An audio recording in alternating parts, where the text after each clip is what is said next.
Hey there, guys. So, I thought I would take just a minute to go over this blade one final time in video, since I took all the pictures and stuff yesterday, and it was kind of a pain with the lighting. I didn't want to take the video outside, and anyway. But this is James 270 millimeter Gyuto Hiki, differentially hardened W2. From Aldo at New Jersey Steel Baron. Aldo's a good friend. He's probably should be a good friend to every knife maker. The steel he supplies compared to what we have available elsewhere is pretty incomparable stuff in general. The polish on this one is different than I do on a lot of them, and I did that for the overall sense of aesthetics. I wanted it to match. I don't know if I'm going to be able to focus that. I wanted it to match the handle a little better, and look, that's 165-year-old wrought iron, wagon wheel wrought iron.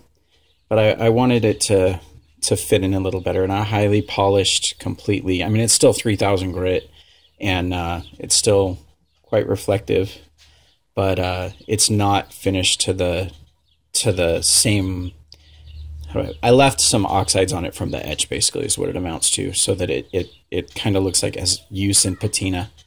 Overall, I don't think it could have come out better in regards to the polish. It's exactly what I was looking for.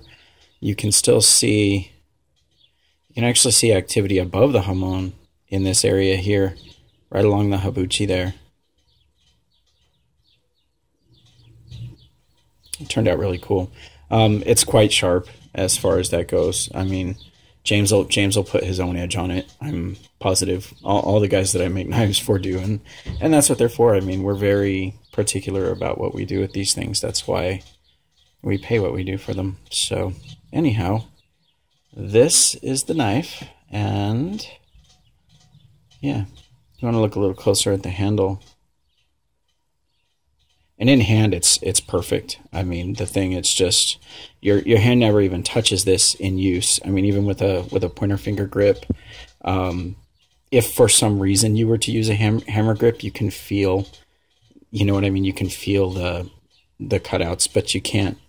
It doesn't even. This stuff doesn't even come into play. I mean, it's a non-issue as far as that goes, and everything's nice and rounded and smoothed regardless. So I mean, what you do feel isn't uncomfortable or awkward.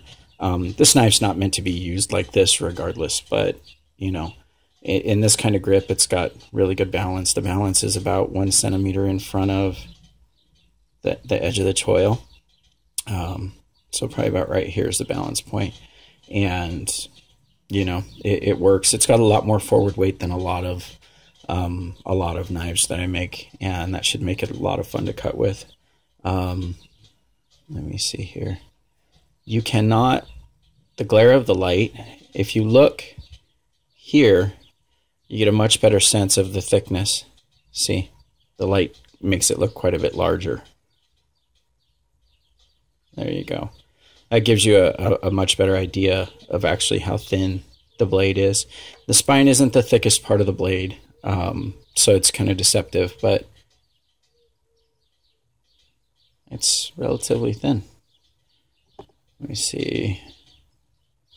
The same thing with the choil. The light's kind of making it,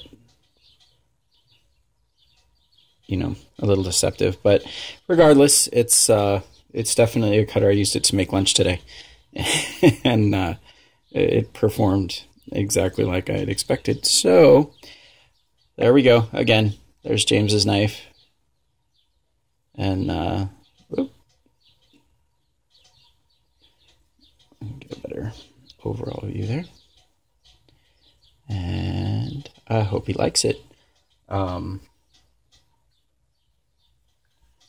Thanks for watching, everybody.